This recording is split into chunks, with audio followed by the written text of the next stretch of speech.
Hi, ABEC community. I'm excited to connect with you again this week as we face these challenges related to the pandemic. I hope everybody's staying safe and at home and doing everything they can to support hospital workers and folks who are sick. It's going to be a great challenge, but we can get through it together as a community. Hopefully, our ABEC community will be support to you as we continue our work for families at ABEC and students. This quote came to mind as far as adversity. I was thinking about really as we kick off distant learning tomorrow and almost feeling like the first day of school. And the more I thought about it, I thought about all the adversity we've had as an ABEC community this year and years past about and how we've came together and continue to communicate and work through concerns and issues in a really authentic way. I think that type of communication is going to come in handy as we work through this and get through these next months together. And that adversity is going to make us stronger. It's not going to be easy. We just need to continue to trust one another, repair, rebuild, continue to build our relationships together with both ourselves as staff and as families, and we will get through this. Two things I want to cover today are I'm going to start to have a little more PD focus to my videos in the morning. I'm not going to spend a ton of time today because I do want to make sure there's going to be some burning questions around things, so I want to get to that.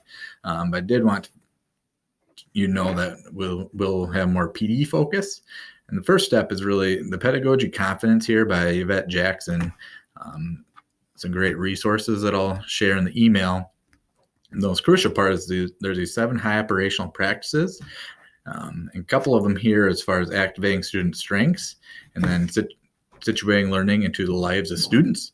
I think that situating learning in the lives of students is key, and we have the opportunity to really think through how learning can be real and authentic in their homes, because that's where they'll be doing it, and how we can do that with family strengths and realize it from a strengths-based approach. And I can't help but think, at least personally, where bias can come in and how important it is to check my bias and really think through the assets that families and students have. I'm not saying we don't do that, but it's also easy to revert back to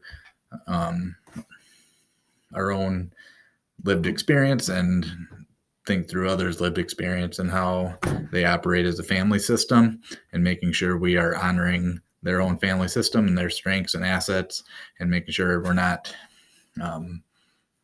being judgmental of their family systems. Sometimes that's not intentional. Many times it's not intentional, but it's unconscious bias that can really be detrimental to the families we're serving. So that is something we're going to need to work on as a community, and I'll personally need to work on and continue to work on. But I'll definitely be sending out resources throughout the week so we can help focus and do best by kids.